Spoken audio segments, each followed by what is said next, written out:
grâce de Jésus notre Seigneur, l'amour de Dieu le Père et la communion de l'Esprit Saint soient toujours avec vous. Frères et sœurs en Jésus, nous sommes aujourd'hui 8 septembre, 23e dimanche du temps ordinaire. Et nous continuons, après l'enseignement sur l'humilité de la semaine passée, nous continuons avec Jésus à creuser sur le chemin qui mène à la perfection.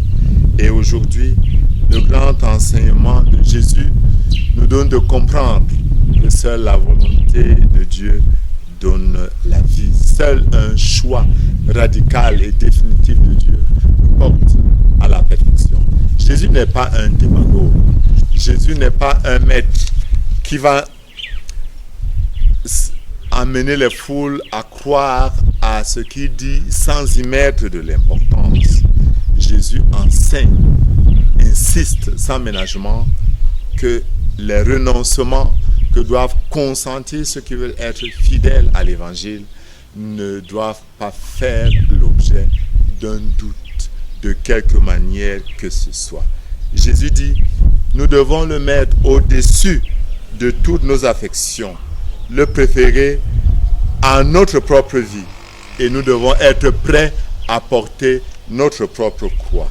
Si quelqu'un vient à moi sans me préférer à son père, sa mère, sa femme, ses enfants, ses frères et sœurs, et même sa propre vie, il ne peut être mon disciple.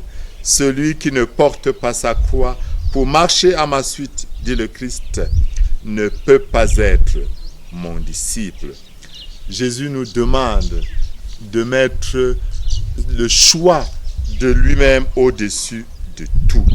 Et qui choisit le Christ ne doit pas regarder en arrière, ni remettre son engagement en question. Par contre, il doit de temps en temps s'arrêter pour vérifier, est-ce que je suis sur le bon chemin? Dans l'Église, nous appelons ça examen de conscience. Il nous faut prendre l'habitude de nous asseoir pour évaluer notre parcours à la lumière de l'Évangile.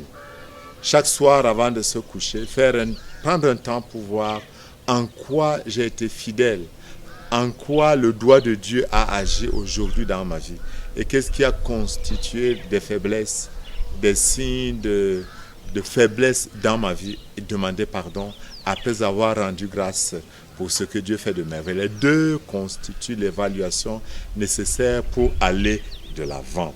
Il est nécessaire, le disais-je, de mesurer si nous prenons des mesures qui s'imposent pour mener victorieusement les combats auxquels nous sommes engagés. C'est l'homme qui, pour construire une tour, évalue. C'est l'homme qui va en guerre, évalue. Jésus nous l'enseigne clairement. Nous devons inévitablement affronter des adversaires pour grandir dans la vie spirituelle. Mais nous devons agir en toutes choses et en toutes circonstances selon l'intention et les volontés du Seigneur. Cette sagesse nous vient d'en haut. Est-ce que l'homme doit, comme le prétendent certains, se réaliser au détriment de la volonté du Créateur? Est-ce que c'est ce que je veux qui compte ou c'est ce que Dieu veut? Est-ce ma volonté ou la volonté du Seigneur? La volonté du Seigneur est une sagesse et nul ne peut mesurer cette sagesse. Quel homme peut découvrir les intentions de Dieu? Qui peut comprendre les volontés du Seigneur?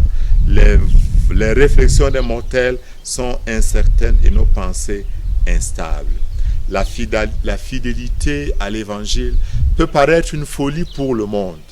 Le fait de dire, Seigneur, qu'il me soit fait selon ta parole, ce que tu veux, pas ce que je veux, peut ressembler à un renoncement. Mais non, c'est plutôt une force.